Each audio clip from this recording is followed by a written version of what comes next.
Back in October, I was innocently browsing the internet when I came across an all too common problem. What do I do with 1,000 medieval manuscripts? I had learned, you see, that the British Library website had released 1,000 full digitizations of manuscript books, all completely accessible online. It was a big day for medieval manuscript fans. Back in the old days, 2023, the British Library used to be one of the biggest manuscript digitization projects on the planet, until last fall when a ransomware cyber attack took down their entire collection. Now, nothing bad happened to the physical books themselves, but the digital online collection of 4,500 manuscripts was completely lost.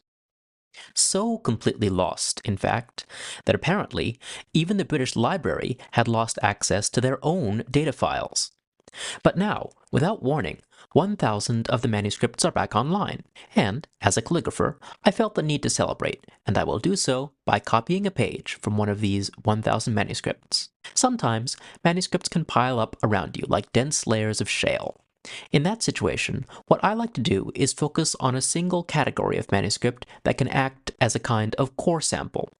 Just as an actual core sample will bring up small samples of rock from every layer of shale in a shale deposit, so a manuscript core sample will, hopefully, bring up small numbers of manuscripts from every time period represented in a manuscript deposit, and, just as importantly, every level of fanciness. My usual core sample is the Psalter. Nuns and monks used Psalter books to study and chant the Psalms starting in the 3rd century, and they still do so today, meaning that we can find Psalter books from pretty much every century of the medieval period. And not only every century, but every circumstance, too. Some Psalters are very fancily decorated, while others are very spare and practical.